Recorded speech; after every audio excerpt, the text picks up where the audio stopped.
当剑。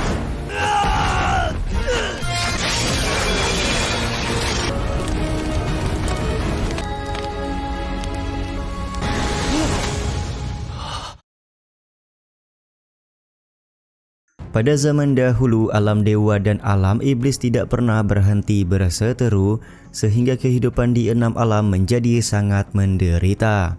Seorang panglima dewa bernama Fei Peng bertugas untuk mengawasi jalur masuk di antara kedua alam, yaitu sumur dewa dan iblis. Tercatat sudah beberapa kali Fei Peng melakukan pertarungan melawan Raja Iblis Chonglu dan selalu berakhir imbang. Mereka berdua sudah sepakat untuk melakukan pertarungan di alam surgawi baru hari ini untuk menentukan pemenang. Chonglu merasa sangat puas karena dari 6 alam hanya Pei Feng yang mampu memberikan perlawanan kepadanya. Sementara di saat yang sama Pei Feng meminta Chonglu untuk mengeluarkan seluruh kemampuan karena hari ini akan menjadi pertarungan terakhir di antara mereka berdua. Chonglu pun menyetujui permintaan tersebut serta berjanji tidak akan mendekati batas sumur dewa dan iblis jika ia kalah hari ini.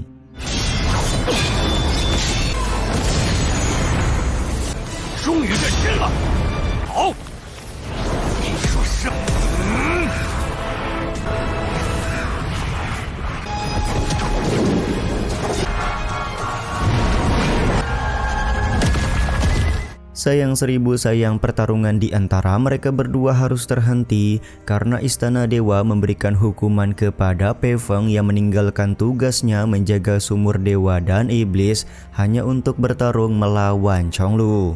Bukan sekedar hukuman biasa, Pei Feng dijatuhi hukuman menjalani siklus reinkarnasi dan menjalani penderitaan perang seumur hidup.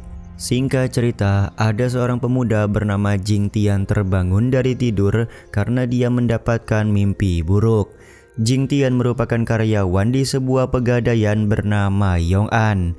Tiba-tiba saja Jing Tian mendengar suara aneh dan mendatangi arah suara tersebut. Ternyata ada seorang gadis cantik yang sedang mencari sesuatu di etalase barang-barang pegadaian.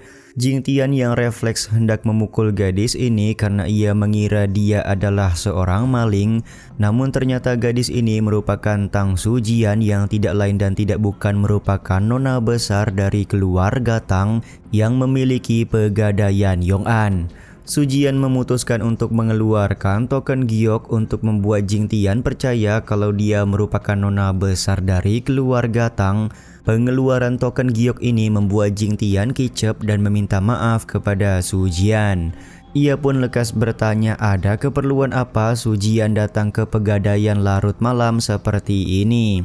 Ternyata Sujian sedang mencari benda yang mirip poci tanah liat pecah yang dia bawa. Namun Jing Tian berkata kalau poci tanah liat merah ini sangatlah langka, jadi tidak ada barang KW-nya di pegadaian ini. Sontak hal ini membuat Sujian merasa sedih karena poci tanah liat yang dia bawa merupakan milik sang kakek yang saat ini kondisinya sedang sakit. Kesedihan di wajah Sujian membuat Jing Tian merasa iba. Ia pun berniat membantu dengan memperbaiki poci tanah liat yang sudah pecah. Ternyata Jing Tian cukup ahli dalam memperbaiki barang-barang pecah, jadi dia memastikan Sujian tidak akan kecewa setelah melihat hasilnya nanti. Tiba-tiba saja terjadi sebuah gempa yang membuat barang-barang di pegadaian hampir terjatuh.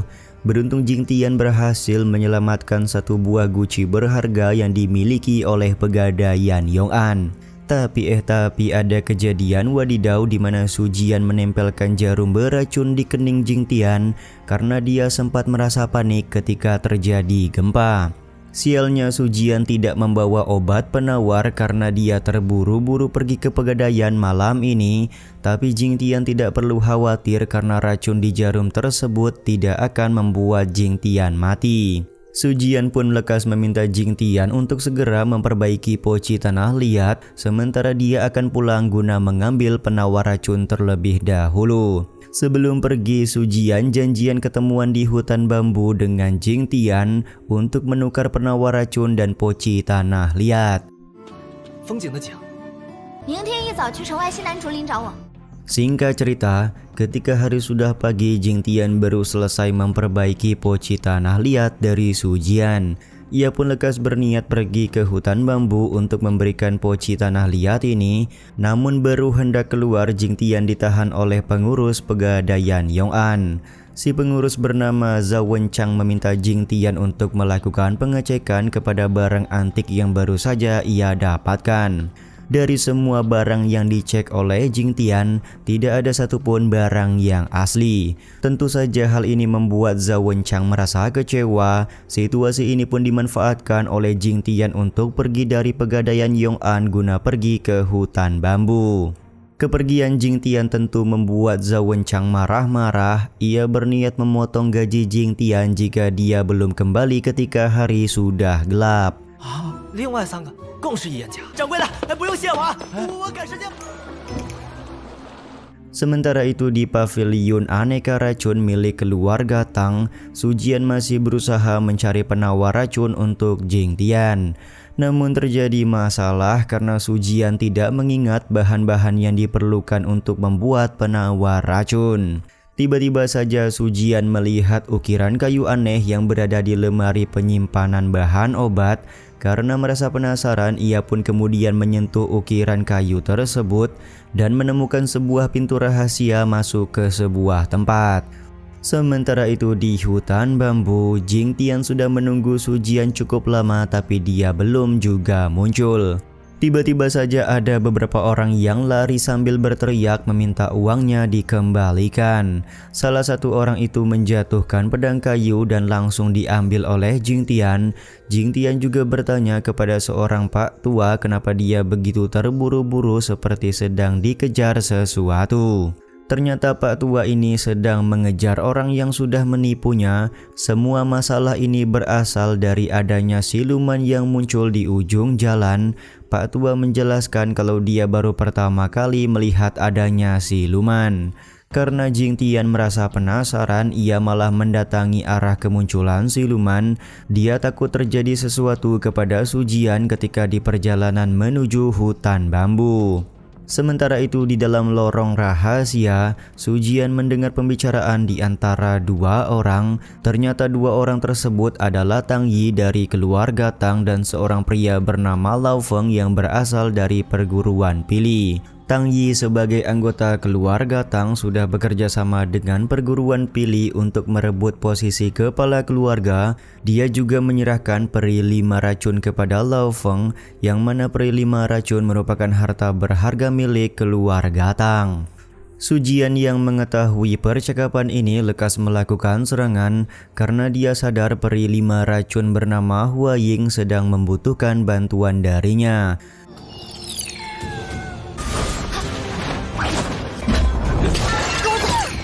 Ketika Su Jian berhasil menyelamatkan Hua Ying, dia pun berlari masuk ke sebuah makam racun untuk kabur dari kejaran Tang Yi. Tang Yi juga tidak bisa melakukan pengejaran lagi karena sadar tanpa peri 5 racun dia tidak bisa selamat untuk melewati makam racun ini. Tang Yi hanya meminta Lao Feng untuk melaporkan kepada ketua Luo guna menangkap Tang Su Jian. Sementara itu, di ujung jalan hutan bambu, Jing Tian sedang mencari keberadaan dari Su Jian. Namun dia malah bertemu dengan 3 siluman aneh, yaitu siluman arak, siluman beras, dan siluman lampion. Ketiga siluman ini mencoba untuk menyerang Jing Tian, namun secara kocak Jing Tian mampu mengusir mereka bertiga hingga lari ketakutan.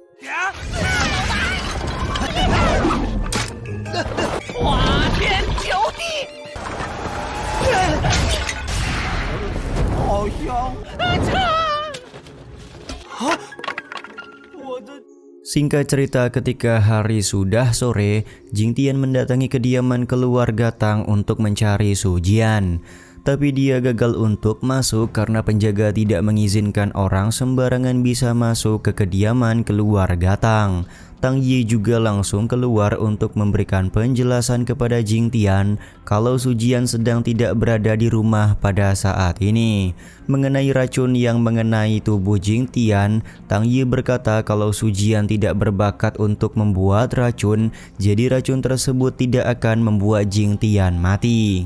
Alih-alih mempercayai perkataan Tang Yi, Jing Tian malah mengira kalau Su Jian sudah ditangkap oleh siluman di hutan bambu. Singkat cerita, ketika hari sudah malam, Jing Tian pulang ke pegadaian Yong'an. Ternyata Zhao Wenchang sudah menunggu kepulangan dari Jing Tian karena dia sudah memberikan peringatan Jing Tian tidak boleh pulang ketika hari sudah gelap. Tiba-tiba saja datang pria berjubah ke pegadaian Yong'an yang langsung menancapkan sebuah pedang untuk dia gadai. Yap, benar sekali, pria berjubah yang datang ke pegadaian adalah Chong Lu, si Raja Iblis. Satu hari sebelumnya, ternyata Chong Lu mengambil pedang iblis yang disegel oleh pagoda pengunci siluman. Dan ketika momen Chong Lu merusak formasi pelindung pagoda itulah yang menyebabkan gempa selama beberapa detik. Para tetua pelindung pagoda pengunci siluman langsung muncul untuk memperbaiki formasi pelindung. Namun seketika formasi kembali hancur setelah Chong Lu berhasil mencabut pedang iblis yang tersegel.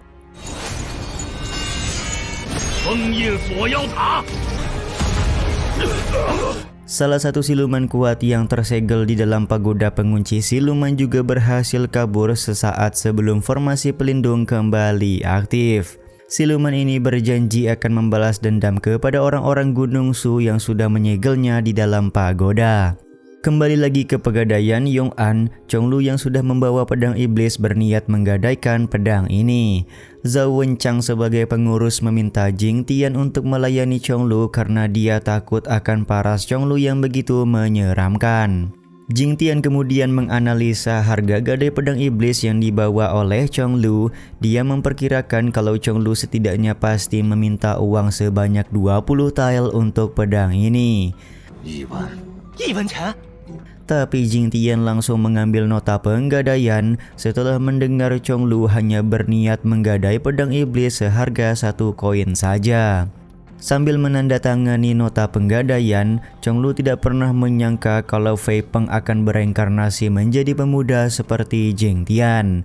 Ketika Chong Lu hendak pergi, Jing Tian memberikan 1 koin uang kepada Chong Lu. Jing Tian juga kehilangan jejak dari Chong Lu ketika dia mencoba untuk mengambil nota penggadaian. Namun Jing Tian tidak ambil pusing karena toh Chong Lu pasti akan datang kembali untuk mengambil pedangnya di lain waktu. Sementara itu di hutan bambu, Su Jian dan Hua Ying berhasil keluar dari makam racun keluarga Tang. Su Jian juga baru mengetahui kalau Hua Ying mempunyai kemampuan spesial yaitu menawarkan semua jenis racun. Setelah berbincang-bincang dengan Hua Ying, ternyata Su Jian sedari tadi sedang menunggu kedatangan Jing Tian. Sementara itu di pegadaian Yong'an, Jing Tian menyimpan pedang iblis di sebuah wadah karena dia akan beranjak tidur. Namun tiba-tiba saja pedang iblis yang sebelumnya disimpan di dalam wadah sudah berpindah ke atas tempat tidur dari Jing Tian. Momen ini tentu saja membuat Jing Tian kaget karena dia sudah menyimpan pedang iblis di dalam wadah. Setelah Jing Tian kembali menyimpan pedang ini, hal yang sama kembali terjadi di mana si pedang berhasil keluar dan terbang di hadapan Bang MC. Jing Tian yang ketakutan memutuskan untuk lari keluar dari penggadaian. Siapa yang menyangka Jing Tian yang lari ketakutan sampai ke dalam hutan bambu. Terjadilah momen Jing Tian bertabrakan dengan Hua Ying yang mencoba melindungi Su Jian agar tidak ditabrak oleh Jing Tian. Kedatangan Jing Tian membuat Su Jian memberitahu Hua Ying kalau Jing Tian adalah orang yang sedang ia tunggu. Su Jian kemudian meminta Hua Ying untuk menghilangkan racun yang ada di dalam tubuh Jing Tian. Tapi Hua Ying memberitahu kalau racun di dalam tubuh Jing Tian terlalu ringan dan akan hilang sendiri ketika Bang MC berkeringat. Setelah Jing Tian sadar, Su Jian memanfaatkan situasi ini untuk menipu Jing Tian. Ia menyebut kalau Jing Tian hampir mati karena racun di dalam tubuhnya, jadi harus cepat memakan penawar racun. Penawar racun kemudian diberikan Su Jian kepada Jing Tian, yang mana penawar ini sebenarnya merupakan permen jeruk. Di saat yang sama Jing Tian merasa takut setelah dia melihat keberadaan dari Hua Ying. Su Jian kemudian memberikan penjelasan kalau makhluk ini adalah Hua Ying atau peri 5 racun, harta berharga yang dimiliki oleh keluarga Tang. Tak lama kemudian pedang iblis mendatangi Jing Tian karena pedang ini sudah mengakui Jing Tian sebagai tuan. Hua Ying yang mempunyai pengetahuan memberitahu Su Jian kalau pedang di tangan Jing Tian bukanlah pedang sembarangan. Momen ini lekas dimanfaatkan oleh Su Jian untuk mengajak Jing Tian pergi ke kediaman keluarga Tang guna membantunya menyelesaikan masalah yang sedang terjadi.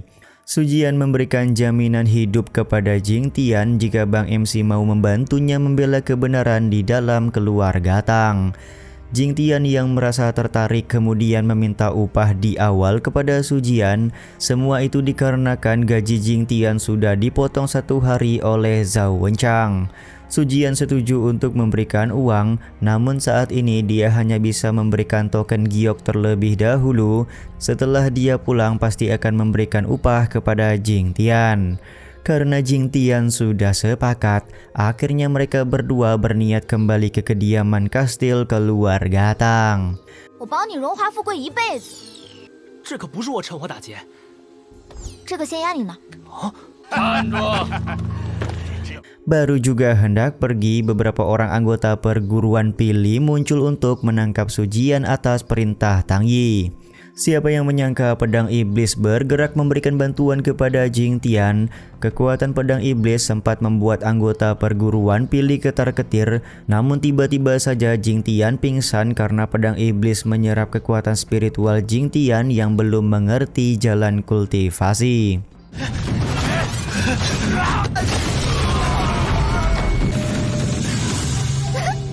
Anggota perguruan Pili memutuskan untuk membawa Jing Tian dan Su Jian saja karena mereka gagal membawa pedang iblis yang sangat berat.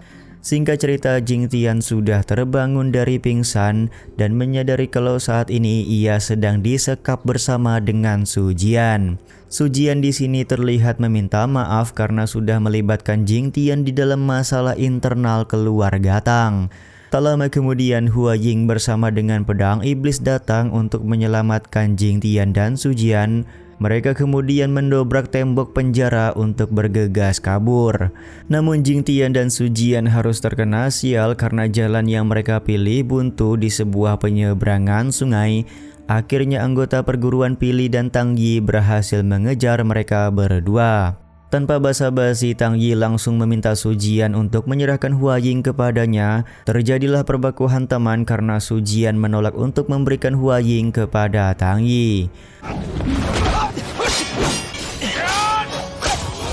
Pada akhirnya Tang Yi berhasil menangkap serta membawa Hua Ying pergi. Sementara Su Jian dan Jing Tian tidak bisa melakukan pengejaran karena mereka berdua terkepung oleh anggota perguruan Pili. Pedang iblis di tangan Jing Tian kembali memberikan perlawanan kepada anggota perguruan Pili dengan aura merahnya. Tentu saja aura merah pedang iblis menandakan kalau dia menyerap kekuatan spiritual dari Jing Tian. Para anggota perguruan Pili yang terkena serangan lekas memakan sebuah pil yang membuat mereka semua menjadi siluman. Dengan bentuk siluman mereka tentu saja semakin menyulitkan Jing Tian dan Su Jian.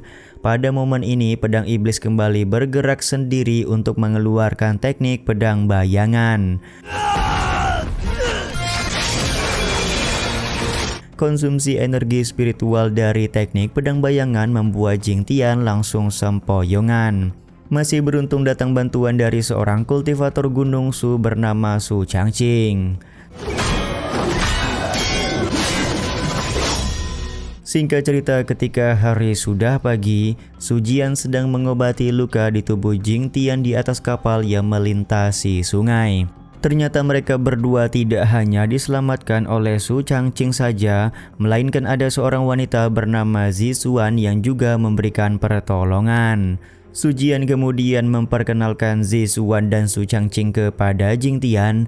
Jing Tian pun tampak sangat kagum karena dia sangat ingin menjadi murid di Gunung Su sama seperti mereka berdua. Di saat yang sama, Zixuan dan Su Changqing menyadari kalau pedang iblis yang dibawa oleh Jing Tian merupakan pedang yang disegel oleh pagoda pengunci siluman. Su Changqing kemudian bertanya kepada Jing Tian dari manakah dia mendapatkan pedang iblis ini. Dengan polosnya Jing Tian menjelaskan kalau pedang ini merupakan pedang yang digadai oleh pelanggan aneh. Meskipun terlihat berat, tapi sebenarnya pedang ini sangat ringan ketika dipegang. Betapa kagetnya Su Changqing ketika dia mencoba untuk mengangkat pedang iblis yang ternyata sangat berat. Su Changqing pun merasa heran kenapa pemuda awam seperti Jing Tian bisa memegang pedang iblis dengan begitu mudah. Dia kemudian memberikan penjelasan kepada Jing Tian kalau pedang yang dibawa oleh Bang MC merupakan pedang iblis yang digerakkan menggunakan energi iblis. Karena Jing Tian tidak punya dasar tenaga dalam, maka pada kasus ringan Bang MC akan pingsan ketika menggunakan pedang ini.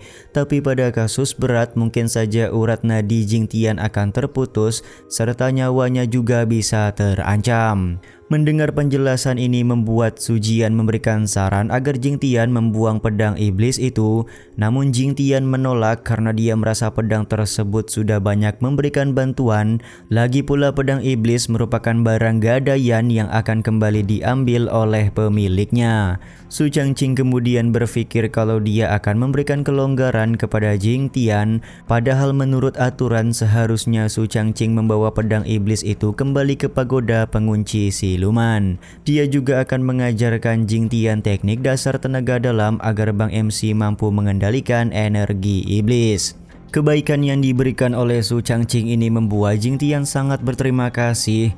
Bahkan Su Changqing tidak ingin dipanggil guru serta lebih memilih dipanggil dengan sebutan kakak Su. Tanpa berlama-lama Su Changqing pun langsung mengajari Jing Tian cara mengendalikan tenaga dalam. 叫我小天便是。是。闭上眼睛。 Beberapa saat kemudian, Su Jian sudah memberitahu Zixuan kalau Tang Yi melakukan pengkhianatan kepada keluarga Tang. Zixuan pun meminta Su Jian untuk berhati-hati karena murid perguruan Pili merupakan jelmaan dari siluman jahat. Di saat yang sama Su Jian bertanya bagaimana cerita Zixuan bisa bertemu dengan Su Changqing. Ternyata setengah tahun yang lalu ketika Zixuan sedang memetik tanaman obat di Gunung Su, dia bertemu dengan Su Changqing yang sedang terluka karena bertarung melawan siluman. Zixuan kemudian membawa Su Changqing ke dalam gua untuk mendapatkan pengobatan. Di sini Zixuan melakukan pengobatan yang tidak biasa, yaitu mengkokop Su Changqing untuk mengalirkan energi spiritual. Alasan kenapa Zixuan dan Su Changqing berada di tempat ini karena mereka berdua sudah menikah. Ada aturan di Gunung Su yang mana setiap murid tidak boleh menikah sampai batas waktu yang tidak ditentukan. Sebab itulah Su Changqing diusir dari Gunung Su dan memulai perjalanannya bersama Zixuan untuk menemui ketua perguruan Penglai. Dengan menemui ketua perguruan Penglai yang bernama Sang Fengzi, Zixuan berharap Sang Fengzi bisa membantu agar Su Changqing kembali diterima oleh Gunung Su. Mendengar semua cerita Zixuan membuat Su Jian merasa iri. Ia sangat ingin mempunyai pasangan yang bisa diajak berkelana kemanapun. Zixuan kemudian nyeletuk kalau Su Jian suatu saat nanti pasti akan menemukan pasangan dan bisa jadi pasangan Su Jian adalah Jing Tian. Celetukan Zixuan ini membuat Su Jian merasa malu dan masuk ke dalam perahu. Di saat yang sama Su Changqing menghampiri Zixuan untuk mengeluarkan unek-uneknya yang khawatir dengan kondisi pagoda pengunci siluman di Gunung Su. Semua itu tidak terlepas karena kejadian akhir-akhir ini. Karena sadar Su Changqing sedang khawatir, maka Zixuan mengizinkan suaminya untuk kembali ke Gunung Su guna melihat apa yang sebenarnya sudah terjadi. Sementara itu Zixuan akan melakukan penyelidikan kepada perguruan Pili. Setelah selesai, Zixuan akan menyusul Su Changqing ke Gunung Shu. Mereka berdua kemudian bertanya kepada Jing Tian tentang tujuan setelah ini. Ternyata Jing Tian berniat menemani Su Jian pergi ke kediaman keluarga Tang karena dia takut terjadi sesuatu kepada Su Jian. Mendengar hal ini tentu saja membuat Zixuan dan Su Changqing merasa tenang. Su Changqing juga memberikan sebuah jimat pengusir roh jahat milik Gunung Shu kepada Jing Tian. Jika Jing Tian dan Su Jian menghadapi situasi bahaya, jimat itu akan memberikan pertolongan. Sebelum mereka berpisah, Su Changqing akan mengajari Jing Tian ilmu bela diri sebagai bekal sebelum pergi ke kediaman keluarga Tang.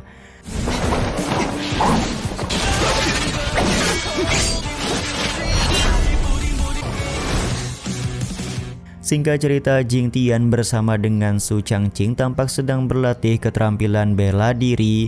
Su Changqing memberikan pujian karena hanya dalam beberapa hari kemampuan bela diri Jing Tian berkembang sangat pesat. Sementara itu di istana bawah tanah perguruan Pili, ketua perguruan bernama Luo Ruli sedang berbicara dengan siluman yang lepas dari pagoda pengunci siluman beberapa waktu yang lalu. Ternyata mereka sudah membuat perjanjian yang mana jika Luo Ruli berhasil melakukan sesuatu yang diinginkan oleh siluman, maka siluman ini akan memberikan bantuan agar Luo Ruli menaikkan ranah kultivasinya. Tiba-tiba saja pembicaraan mereka berdua terhenti karena Tang Yi datang ke dalam istana. Ternyata Tang Yi sudah mendengar pembicaraan antara Luo Ruli dengan siluman hitam. Namun Luo Ruli berusaha mencairkan suasana serta memberikan sebuah obat dewa kepada Tang Yi sebagai permohonan maaf.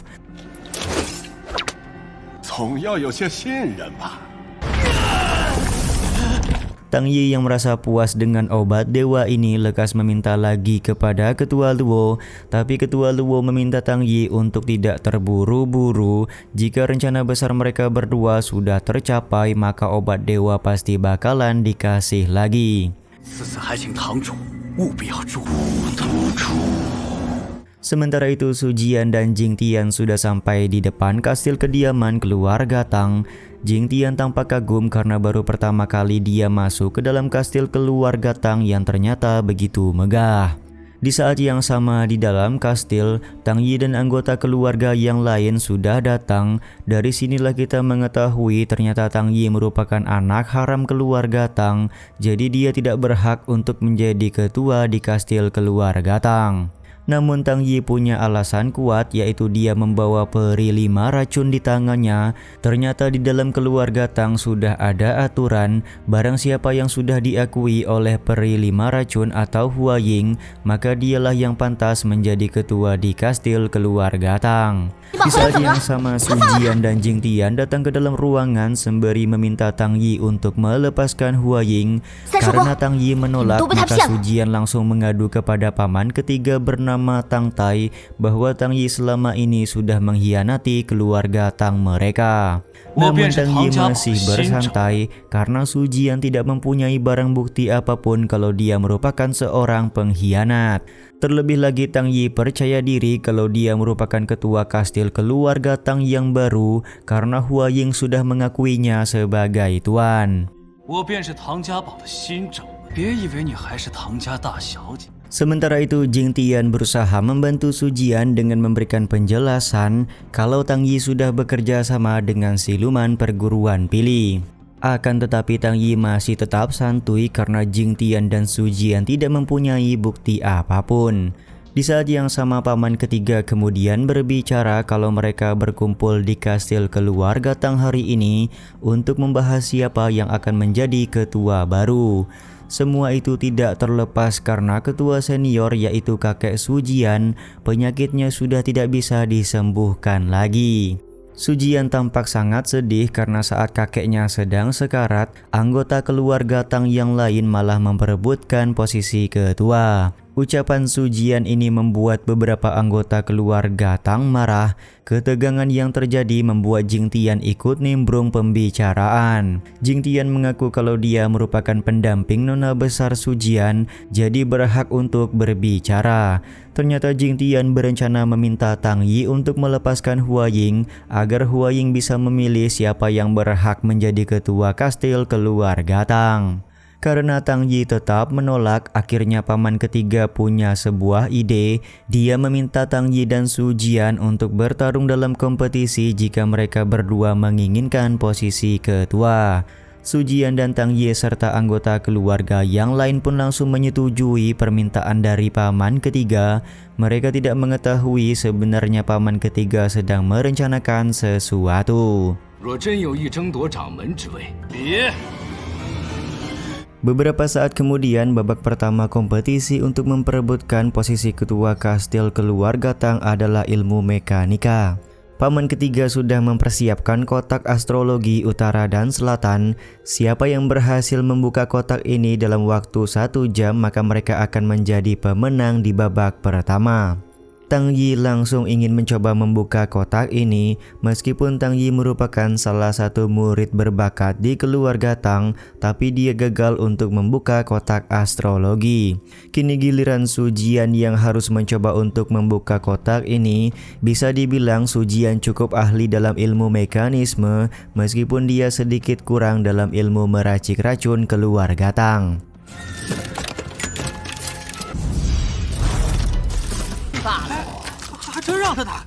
Benar saja, sebelum waktu 1 jam habis, Sujian berhasil membuka kotak astrologi. Terbukanya kotak ini memastikan Sujian sebagai pemenang babak pertama. Babak kedua kompetisi adalah menawarkan sebuah racun. Paman ketiga akan memberikan racun kepada masing-masing peserta dan mereka harus mencari obat penawarnya di paviliun aneka racun milik keluarga Tang. Tentu saja babak ini membuat Sujian ragu karena dia memang tidak terlalu ahli dalam ilmu racun. Ketika Sujian ingin meminum racun yang diberikan oleh paman ketiga, tiba-tiba saja Jingtian mengambil racun itu karena dia yang akan meminumnya. Sujian yang merasa tidak tega kemudian mengambil botol racun serta menyatakan kepada paman ketiga bahwa dia menyerah pada babak ini. Karena Sujian menyerah, akhirnya Tang Yi pun dipastikan menjadi pemenang.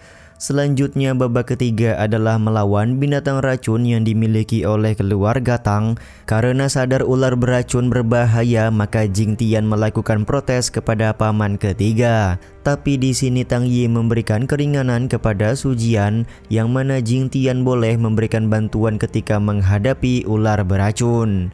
Ternyata Tang Yi sudah menyusun rencana dengan membiarkan Jingtian dan Sujian untuk melawan ular beracun terlebih dahulu. Dia akan mencari kesempatan untuk melakukan serangan mematikan guna membunuh ular tersebut.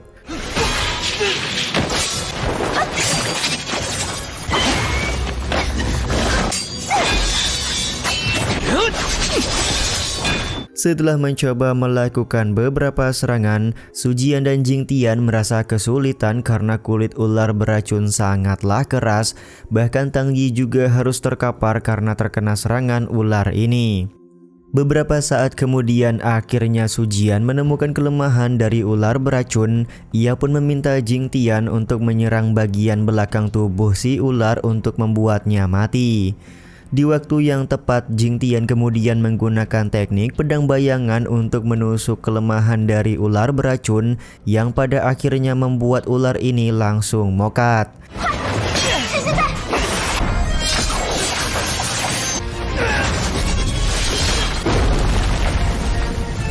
Mokatnya ular beracun memastikan Sujian menjadi pemenang pada babak ini. Babak ketiga ini juga menentukan karena Sujian sudah dipastikan akan menjadi ketua kastil keluarga Tang yang baru. Akan tetapi tiba-tiba saja anggota keluarga Tang yang lain yaitu Tang Ziyun berteriak menyebutkan kalau Sujian tidak boleh menjadi ketua kastil keluarga Tang. Usut punya usut, Zion menceritakan kalau Su Jian merupakan anak angkat yang diasuh oleh ketua senior. Pada buku yang berhasil dikeluarkan oleh Su Jian dari kotak astrologi, terdapat tulisan tangan ketua senior yang menyebutkan kalau dia mengangkat Su Jian ketika masih bayi. Diceritakan pada saat itu anak dan menantu ketua senior terkena musibah yang menghilangkan nyawa mereka berdua. Saat kondisi sedang berduka, ayah dan ibu Jing Tian datang ke dalam kastil keluarga Tang untuk menitipkan seorang anak perempuan yang mereka temukan di depan penggadaian Yong'an. Karena Jing Yi dan istrinya tidak mampu untuk mengasuh seorang anak lagi, maka mereka menyerahkan bayi itu kepada ketua senior. Ketua senior pun dengan senang hati menerima bayi tersebut dan memberinya nama Tang Su Jian. Mendengar semua cerita ini membuat Jing Tian sadar kalau ayahnya yang menemukan dan menyerahkan Su Jian kepada ketua senior. Meskipun pada awalnya Su Jian tidak bisa mempercayai perkataan Zion, tapi tulisan di dalam buku harian ketua senior bukanlah sebuah hal yang bisa dipalsukan. Jing Tian kemudian memberikan pembelaan kepada Su Jian dengan meminta agar mereka berdua bisa bertemu dengan ketua senior sekarang. Namun anggota keluarga Tang yang lain menolak karena mereka harus memilih ketua keluarga terlebih dahulu. Tang Yi sebagai calon ketua kemudian berdiri karena menganggap hanya dia yang pantas menjadi ketua kastil keluarga Tang. Namun beberapa orang anggota keluarga Tang tidak setuju karena Tang Yi tidak mau jujur perihal dia yang menangkap Hua Ying secara paksa.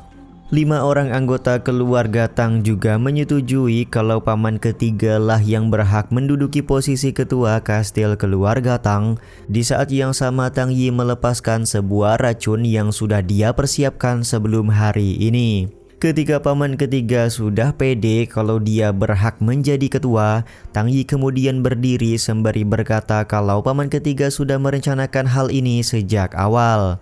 Kamu membiarkan aku dan Su Jian untuk saling membunuh satu sama lain, sementara kamu mengambil alih posisi ketua, ucap Tang Yi kepada paman ketiga. Paman ketiga kemudian memperjelas kalau Tang Yi sudah melakukan pengkhianatan kepada keluarga Tang. Namun tiba-tiba saja semua anggota keluarga Tang termasuk Su Jian dan Jing Tian menjadi lemah. Ternyata semua ini merupakan ulah Tang Yi yang sebelumnya sudah menebarkan racun bubuk naga. Racun bubuk naga didapatkan oleh Tang Yi pada saat paman ketiga menyuruhnya untuk membersihkan paviliun aneka racun milik keluarga Tang.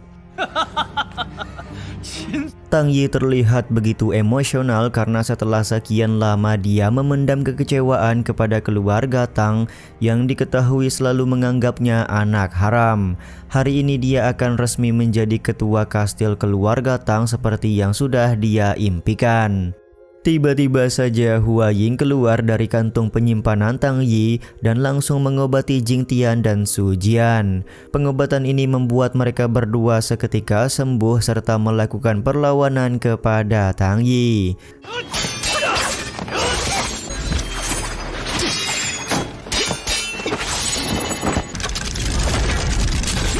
2 lawan 1 memang terasa berat.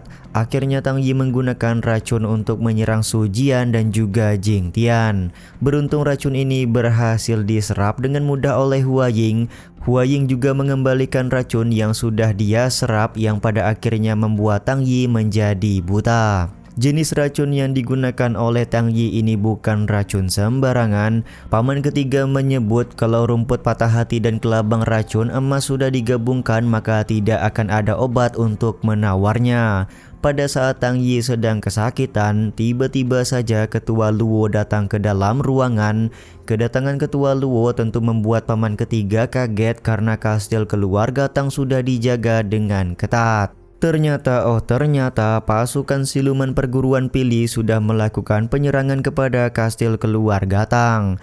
Jadi hal tersebutlah yang membuat Ketua Luo berhasil sampai di ruangan ini. Sementara itu Tang Yi terlihat meminta bantuan kepada ketua Luo untuk memberikannya obat dewa guna menyembuhkan matanya yang terkena racun. Namun ketua Luo menolak untuk memberikan obat dewa itu karena sedari awal Tang Yi hanya dia jadikan sebagai pion untuk membuat keluarga Tang kacau. Ternyata ketua Luo juga sudah menangkap ketua senior yang kondisinya sedang sakit. Dia meminta Su Jian untuk menyerahkan Hua Ying, jika tidak maka ketua Luo akan membunuh ketua senior. Dengan sangat cepat Jing Tian menggunakan jimat pemberian Su Changqing untuk menekan ketua Luo. Dikeluarkannya jimat ini membuat ketua Luo sadar kalau Jing Tian pasti murid dari perguruan Gunung Su. Akan tetapi jimat penahan yang digunakan oleh Jing Tian tidak bisa bertahan lama karena ketua Luo berubah menjadi mode siluman. Teknik pedang bayangan yang digunakan oleh Jing Tian juga tidak berhasil membunuh ketua Luo.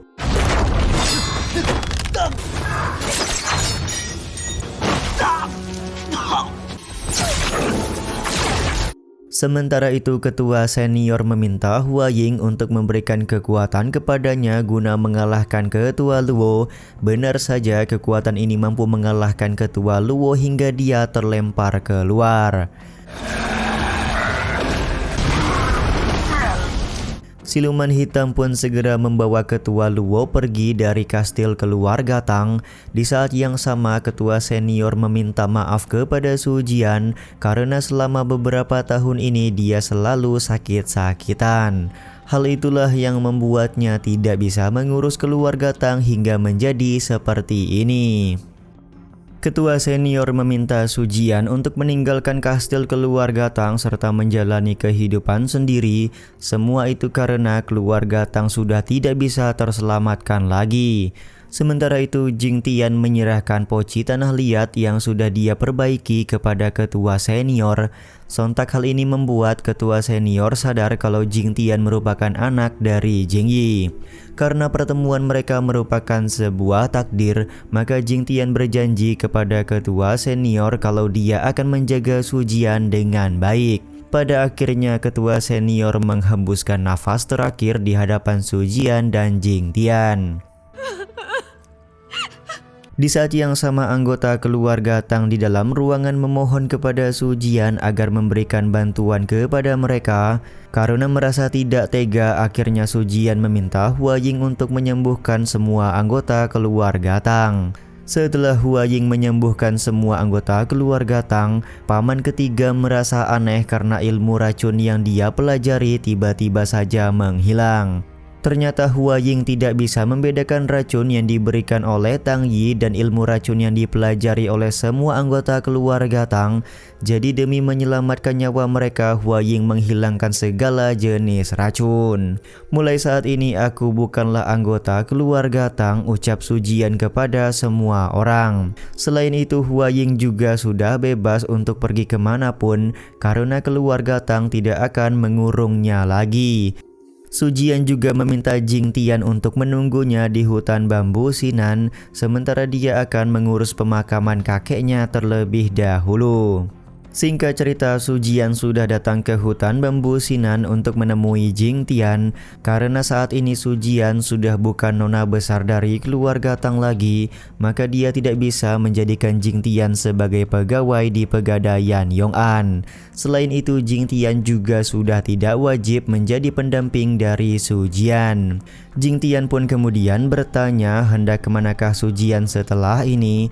Ternyata Su Jian hendak pergi ke perguruan Pili untuk memberi pelajaran kepada ketua Luo. Sontak hal ini membuat Jing Tian meminta ikut karena dia akan memberikan bantuan kepada Su Jian. Namun Su Jian menolak karena menurutnya Jing Tian sudah banyak memberikan bantuan, jadi dia tidak ingin melibatkan Jing Tian lagi. Namun Jing Tian tetap berkeras ingin ikut bersama dengan Su Jian karena dia merasa sudah berjanji kepada ketua senior kalau akan melindungi Su Jian dimanapun Su Jian berada. Tiba-tiba saja Hua Ying muncul di hadapan mereka berdua karena sedari awal Hua Ying memang ingin mengikuti Su Jian. Karena Hua Ying sudah muncul, maka mereka bertiga akan pergi ke perguruan Pili bersama-sama. Singkat cerita, ketika hari sudah malam, Jingtian dan Sujian memutuskan untuk bermalam di sebuah rumah bekas. Sujian juga meminta Jingtian untuk tidak mengganggunya ketika tidur malam ini. Beberapa saat kemudian Jingtian dan Sujian sudah tertidur pulas. Tiba-tiba saja pedang iblis berubah warna menjadi pedang biru yang elegan. Di saat yang sama muncul tubuh jiwa dari seorang wanita berambut biru ke hadapan Jingtian. Kehadiran jiwa wanita ini membuat Jingtian langsung pingsan ketakutan. Kita dibawa ke sebuah ingatan di mana pada waktu itu reinkarnasi dari Pei Feng sedang berada di tubuh seorang pemuda bernama Long Yan. Di era peperangan yang sedang terjadi, kerajaan Jiang tidak mampu bertahan dan Long Yang juga harus tewas. Rasa sakit yang menimpa Long Yang masih terasa oleh Jingtian sebagai reinkarnasi dari Pei Feng selanjutnya. Adik dari Long Yang yang bernama Long Kui kemudian bunuh diri di hadapan pedang iblis karena dia sudah kehilangan kakaknya.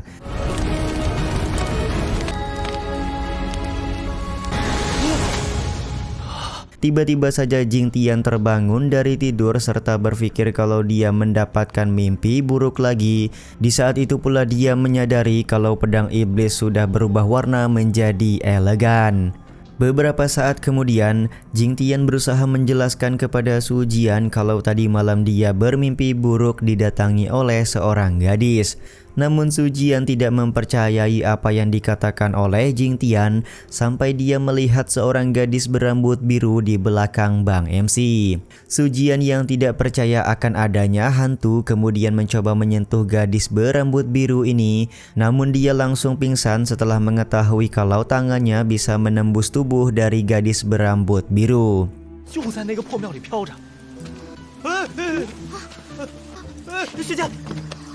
Sementara itu di perguruan Gunung Su, ternyata sudah terjadi serangan yang dilakukan oleh para siluman. Ada 3 orang murid Gunung Su yaitu Shou Yi, Wen Yu'er, dan Shou Huan yang saat ini kondisinya sedang terpojok. Beruntung datang bantuan dari Su Changqing yang mampu mengalahkan siluman yang menyerang mereka bertiga.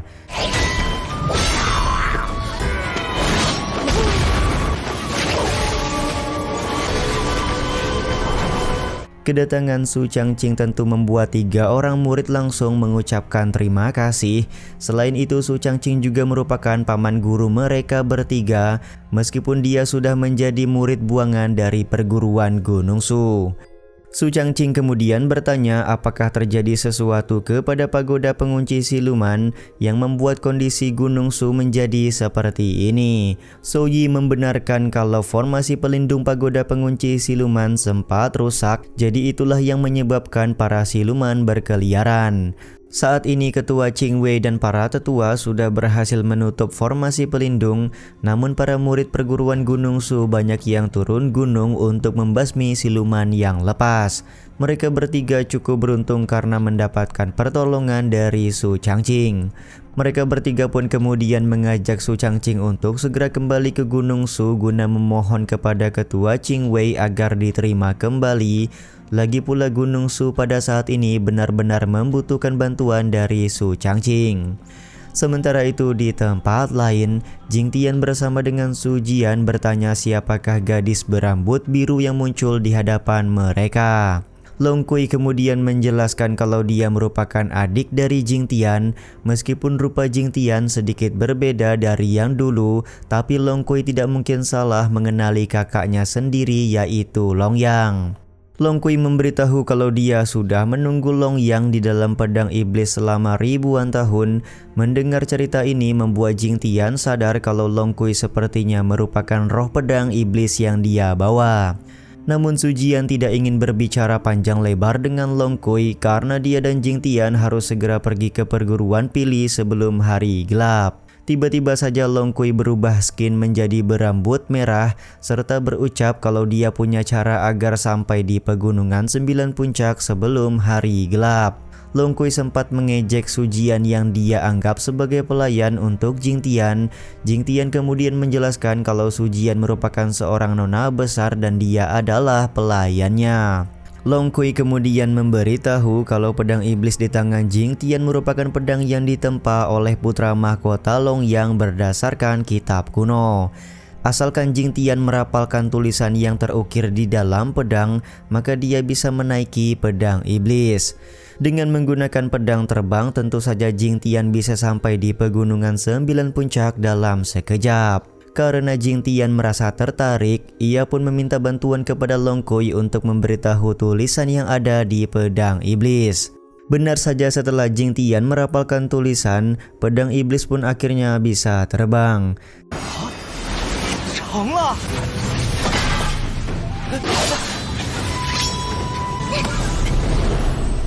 Jing Tian kemudian membawa Su Jian terbang menggunakan pedang iblis untuk bisa sampai di pegunungan 9 puncak dengan cepat. Beberapa saat kemudian Jing Tian bersama dengan Su Jian sudah sampai di sebuah kota bernama Kota Deyang di Gunung 9 Puncak. Ada yang aneh dari kota ini karena orang-orang berjalan seperti layaknya zombie. Long Kui kemudian memberitahu Jing Tian kalau aura yang ada di dalam tubuh orang-orang ini seperti bukan aura manusia. Jing Tian dan Su Jian kemudian menghampiri seorang anak kecil yang sepertinya masih normal. Su Jian kemudian memberikan roti yang dia miliki kepada anak kecil ini karena dia tampak sangat kelaparan. Setelah memakan potongan roti, Jing Tian lekas bertanya kenapa kota Deyang orang-orangnya menjadi aneh seperti ini. Anak kecil ini menjelaskan kalau semua orang tidak mampu membeli makanan, jadi mereka lebih memilih memakan pil dewa yang katanya mampu menahan rasa lapar. Kebanyakan orang-orang yang memakan obat dewa akan menjadi aneh seperti orang-orang di kota ini. Karena si ibu dari anak ini khawatir, jadi dia memutuskan untuk memberikan semua sisa makanan kepada si anak. Anak ini juga menyimpan sisa roti yang diberi oleh Su Jian untuk ibunya ketika sang ibu sudah kembali ke rumah. Ternyata ibu dari anak kecil ini sudah pergi mengambil obat dewa dari kemarin, tapi belum juga pulang sampai saat ini. Si anak kecil juga memberitahu lokasi di mana orang-orang mengambil obat dewa yang dia ceritakan. Jing Tian dan Su Jian kemudian menuju lokasi yang disebutkan. Mereka berdua hanya menemukan sebuah sumur tua. Di bebatuan sumur tua ini Su Jian melihat lambang perguruan Pili. Mereka berdua kemudian memutuskan untuk masuk ke dalam sumur yang menjadi pintu masuk ke dalam istana bawah perguruan Pili.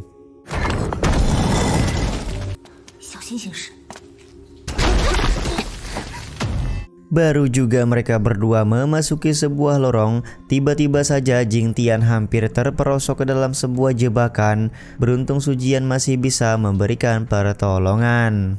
Ternyata anggota perguruan Pili sudah melakukan perbudakan kepada para masyarakat kota Deyang. Mereka diiming-imingi obat dewa ketika ketua Luo melakukan pekerjaan di istana bawah tanah.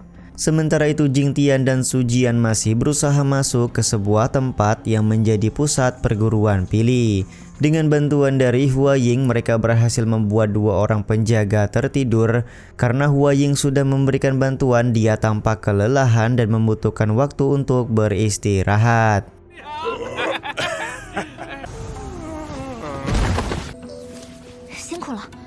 Kesialan malah menimpa Jing Tian dan Su Jian yang mana mereka berdua ketahuan ketika sedang berusaha masuk lebih jauh.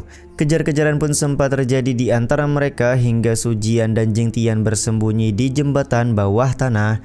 Ketika Jing Tian sedikit terpeleset, dia tidak sengaja melihat ruangan di bawah yang mana Zisuan sedang disekap oleh anggota perguruan Pili. Mereka berdua kemudian memutuskan untuk mendatangi Zisuan serta bertanya apa yang sudah terjadi hingga Zisuan bisa berada di tempat ini. Zisuan menjelaskan kalau dia sengaja datang ke perguruan Pili untuk melakukan penyelidikan kepada siluman, tapi dia malah terperangkap oleh tali pengikat dewa milik keluarga Luo. Jing Tian yang ingin melepas tali pengikat cukup kesulitan karena ternyata tali ini merupakan senjata sihir Tao, jadi tidak bisa dilepaskan dengan mudah. Long Kui skin merah kemudian keluar untuk memberitahu kalau tali yang mengikat Zisuan bisa dipotong oleh pedang iblis. Benar saja, setelah menggunakan pedang iblis, Jingtian berhasil memotong tali yang membelenggu Zixuan. Setelah tali itu dilepas, Zixuan lekas bertanya siapakah gadis yang muncul di dalam ruangan ini. Tapi Jingtian berkata kalau dia akan menjelaskan itu nanti karena mereka harus segera memberikan bantuan kepada masyarakat kota Deyang yang dijebak oleh perguruan Pili. Mereka bertiga kemudian memutuskan untuk turun ke bawah karena Zixuan mengetahui di bawah merupakan altar persembahan. Ketika mereka sudah turun, anggota perguruan Pili meminta orang-orangnya untuk menangkap Jingtian karena mereka sudah masuk ke dalam tempat suci perguruan Pili. Beruntung Zixuan menggunakan formasi pelindung untuk membuat mereka bisa keluar dari tempat ini terlebih dahulu. Setelah berhasil kabur, mereka bertiga masuk ke dalam sebuah tempat yang merupakan ruangan bertapa dari Ketua Luo. Bahkan anggota perguruan Pili juga tidak berani masuk karena mereka masih merasa takut. Benar saja, baru juga masuk, obor api di dalam ruangan langsung menyala. Tiba-tiba saja Ketua Luo dengan mode siluman keluar dari kolam darah. Tentu saja hal ini membuat Zixuan kaget karena bagaimana bisa perguruan Pili menjadi sarang siluman seperti ini. Pasti ada dalang yang sudah menyesatkan mereka semua. Pada awalnya aku ingin membiarkan kalian hidup lebih lama, tapi kalian malah datang sendiri ke tempat ini, ucap Ketua Luo yang bersiap melakukan serangan. Pertarungan di antara mereka pun tidak bisa terhindarkan lagi.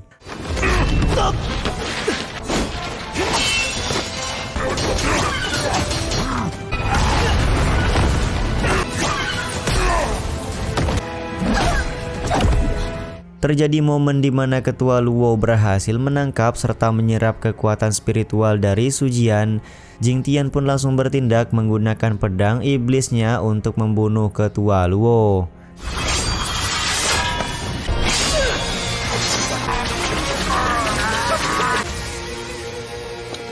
Ketua Luo yang sedang meminta bantuan kepada siluman untuk segera menolongnya, pedang siluman hitam kemudian keluar untuk memberikan bantuan kepada Ketua Luo, sekaligus merubah wujudnya menjadi Ketua Qingwei dari perguruan Gunung Su. Scene ini juga sekaligus menutup episode kali ini ya guys. Ya udah deh, sampai di sini dulu aja video kali ini. Mohon maaf jika masih banyak kekurangan dan kesalahan dalam penyampaian kata-kata ya. Terima kasih untuk kalian yang udah pada nonton dan jangan lupa subscribe serta nyalain loncengnya ya guys. Mimin selaku penulis narasi, tukang voice over dan tukang edit video pamit undur diri. Salam hangat, see you in the next video. Bye bye guys, see you next week.